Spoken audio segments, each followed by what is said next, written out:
Climate change has become one of the hottest subjects of global discourse, with over 100 heads of states and governments gathering in Egypt in November of 2022 for COP27 to discuss an urgent way forward. To discuss climate change and the benefits of gardening, nature in general, I have Mr. Olushola Adekoya. He is the MD of Shodex Beautification Landmark, a naturalist. He is an environmentalist and a humanitarian. Welcome to One on One.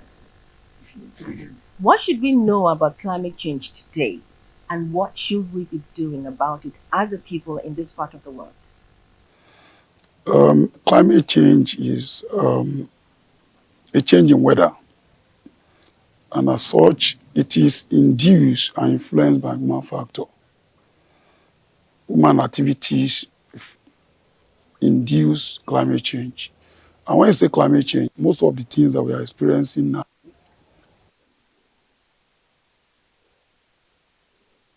rainfall, erosion, and whatever, is a sign of climate change. And it's increasing day by day.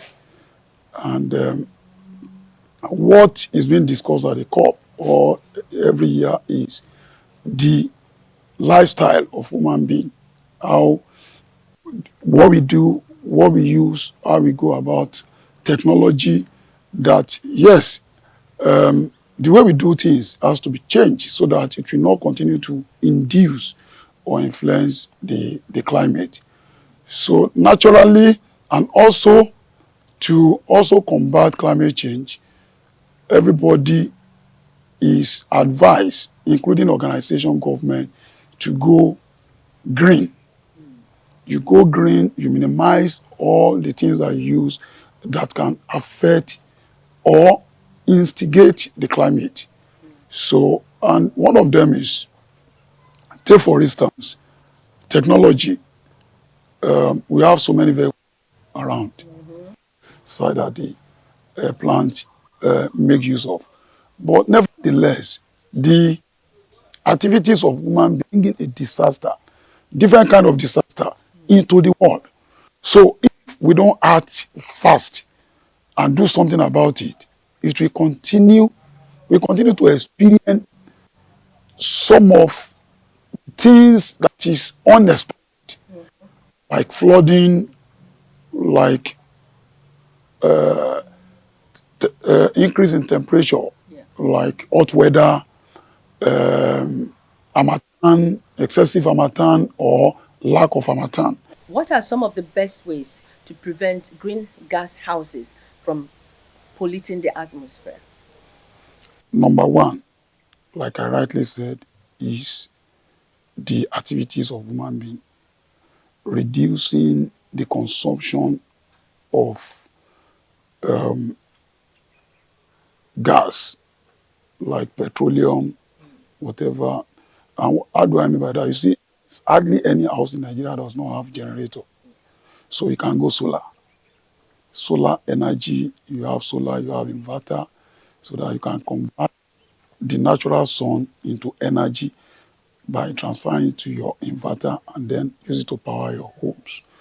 And also by having a cool environment, having trees around, having vertical garden all over your wall, you have what is called gardens that can reduce the excessive heat in the atmosphere.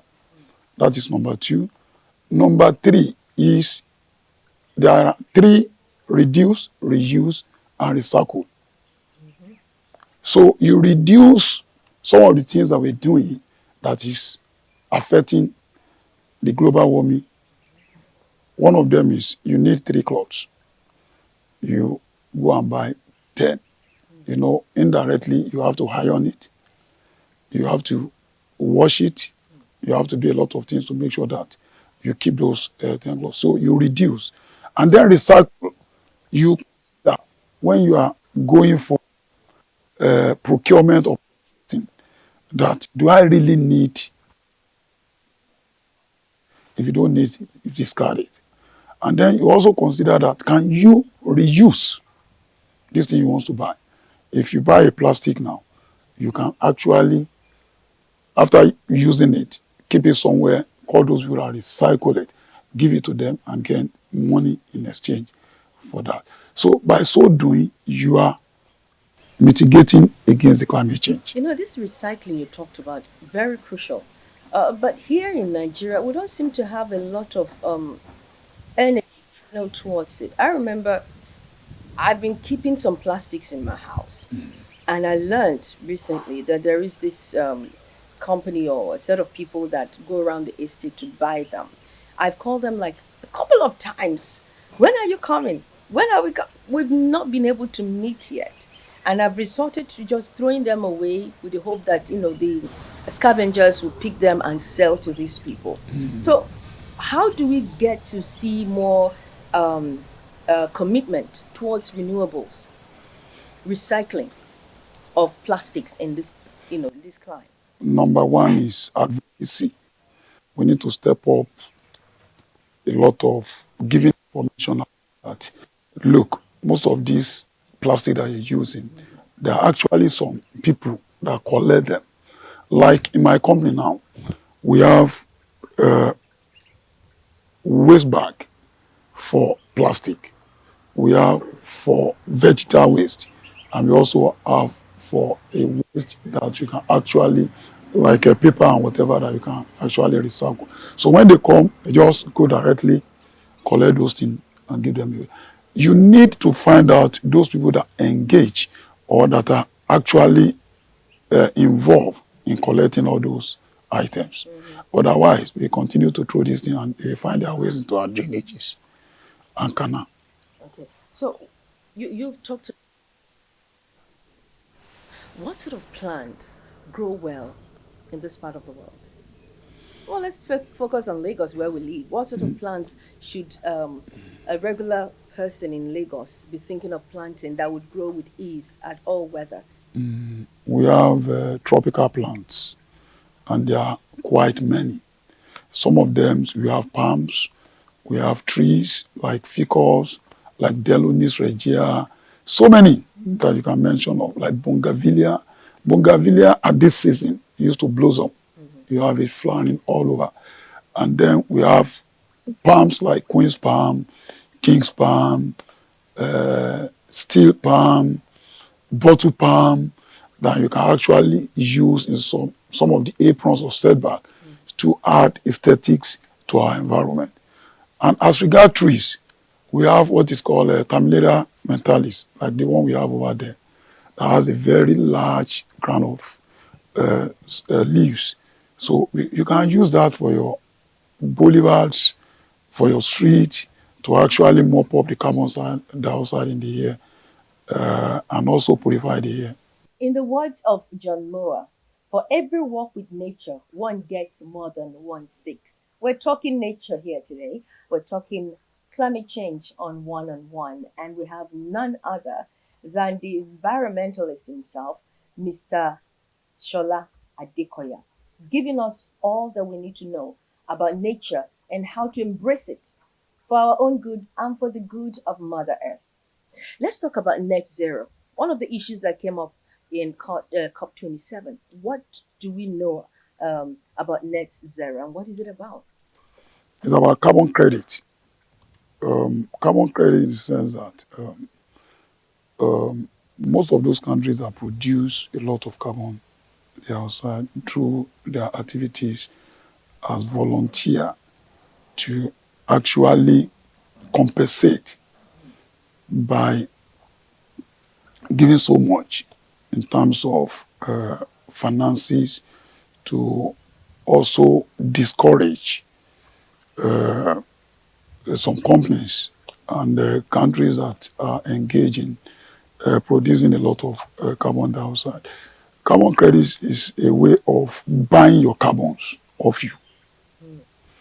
They pay for you if you reduce the number of carbon that you generate, then they pay you in compensation so that you actually reduce the amount of carbon you discharge into the atmosphere so that there won't be excessive carbon that will infiltrate the climate.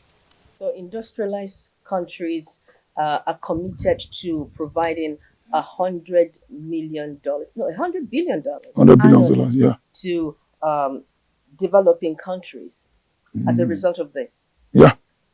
So is Nigeria benefiting from it, or will Nigeria benefit from it? I wouldn't know, but you need to position yourself before you can harness such fund.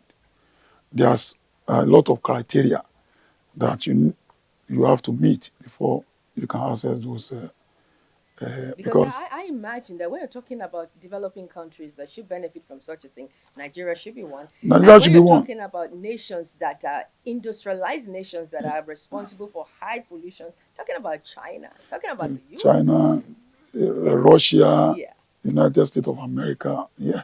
What would be your advice to an urban dweller in Lagos who has little or no space to plant flowers, to have gardens?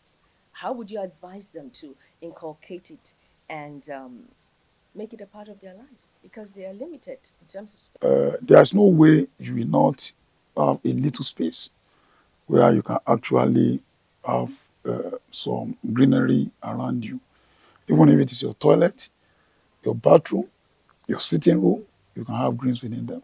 Then your wall, you can make use of your wall.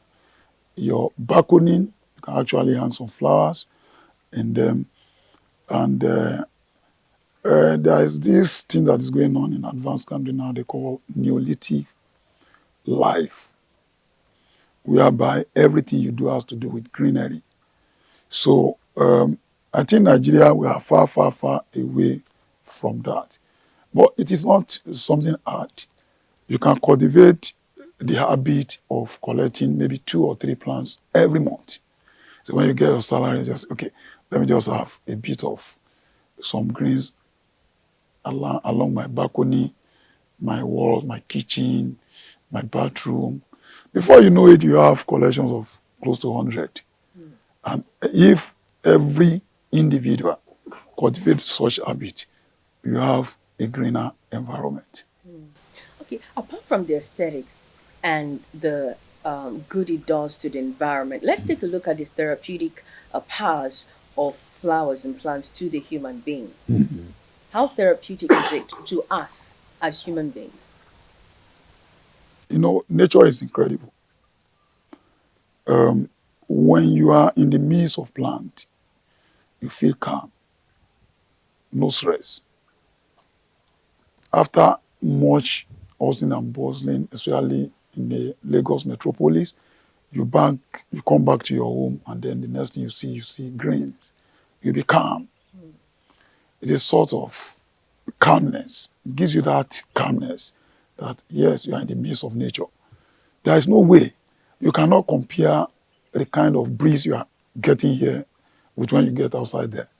So it calms you. Mhm. Someone like me, when I'm distressed, I just go into my garden, talk to my plant, relate with them, look at the beauty, the creature, and say, ah, God is wonderful. Nature is incredible. The structure, the texture, the color of plants, it goes a long way. Mhm. When you talk about talking to your plants, do you think that plants have a way of hearing and responding to human beings? Definitely, if you have 2 plants, curse one and praise one. After some few months, go back. The one you are cursing will not do well. And the one you are praising and you are nurturing will continue to blossom. That is nature. What is the psychology in that? How? Could you explain deeper how this is? When you study the life of naturalists, you will see, number one thing you notice about them is they surround themselves with nature. And what do I mean? Plants, animals, you see butterflies, birds coming. Like my house now. Every morning by 5 a.m., I used to be woken up by the noise of birds. They come around making different kind of noise, and I look out. Wow, beautiful birds coming into my. So I feel relaxed. So that's what I'm saying. That naturalists surrounded themselves with plants, and it brings a lot of spiritual and the natural aura to them. Why did you go into gardening? And when did you start? I went into gardening. I have a passion about gardening. I was passionate about it. And then I started by collecting plants right from my primary school days. So a friend of mine just told me that this was my uncle, a professor in UI. This is what he does. That why can't you commercialize it? Then I increased the tempo, began to collect, selling. The one I so much in love and very scarce, I keep them. So that's how I started about 30 something years ago. Let's say precisely 40 years ago. And how's the business been? Is that How is the business of gardening been to you? yeah, it's not bad. It's not bad, despite the fact that the economy is biting out. There's a lot of inflation.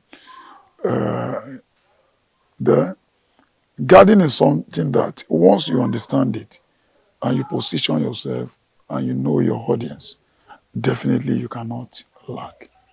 You make a living and you live well. In this 30 something years of being a gardener, would you say that Nigerians have a good appreciation of nature compared with our counterparts in other parts of the world? I will give Nigeria, let's say, 2%. 2%, two Yes, out of 100. even That is less, even zero. less than 2%, because most people that love gardens, they are among the affluents, certain percentage of the affluents. Somebody who cannot afford 3 square meter will not think about gardening, will not think about having plants in his home.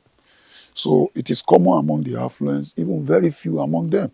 Those people that actually love nature, those people actually understand what nature meant, those people that have traveled far and they have seen the beauty of plants. So when they come back home, they want to improve their garden, they want to improve their homes. They call on us professionals, we advise them, this is what you have to have in your backyard garden. This is for your frontage garden.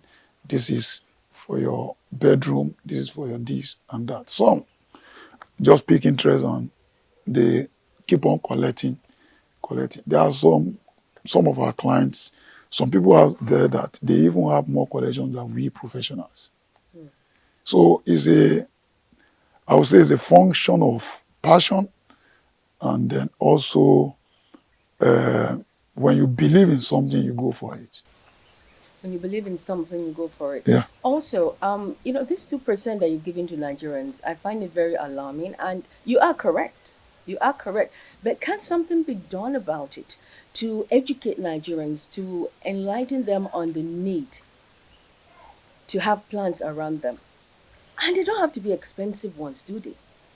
No, no, no, no. No. We can encourage them by stepping up the advocacy, having radio, television program like what you're doing now, and also telling them the benefit of plants. Not only using plants to decorate, we have vegetables, we have medicinal plants that you can take first thing in the morning.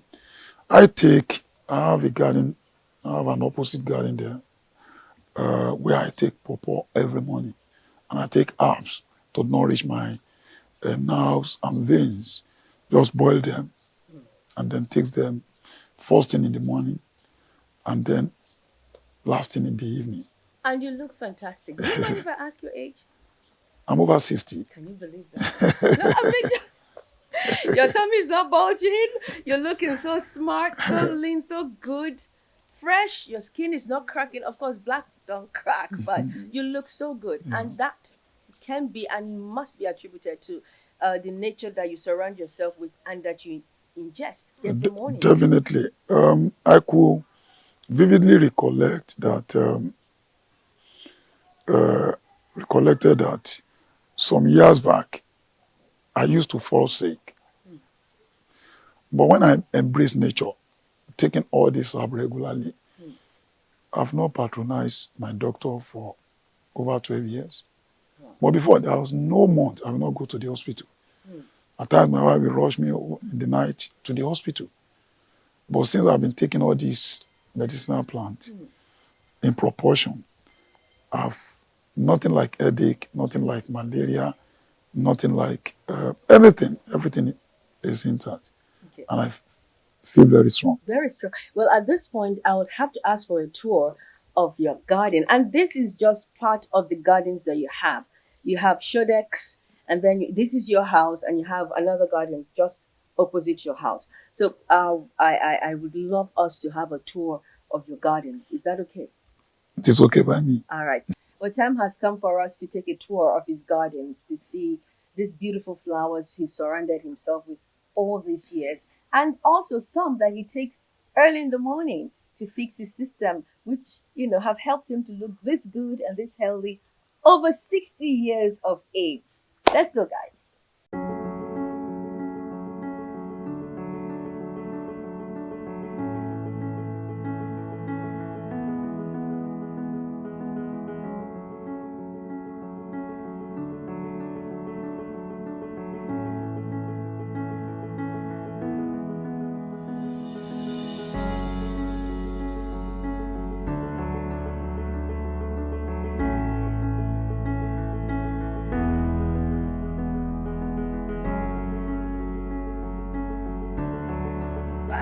Pawpaw, you can see this one is ripe. If you don't mind, I can get you this one. This is what I take every morning. Oh, wow. So, madam, this is for you. Thank you. My papa. You have my fan, different kind of fan. See, these are my collections. I'm still planning to improve on the garden anyway.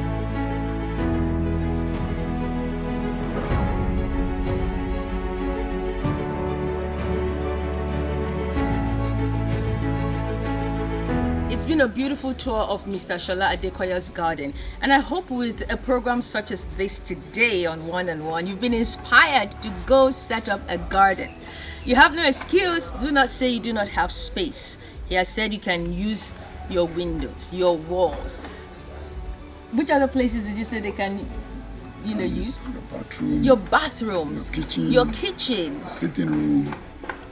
Your balcony. Surround yourself with nature. Nature is beautiful. It is healing.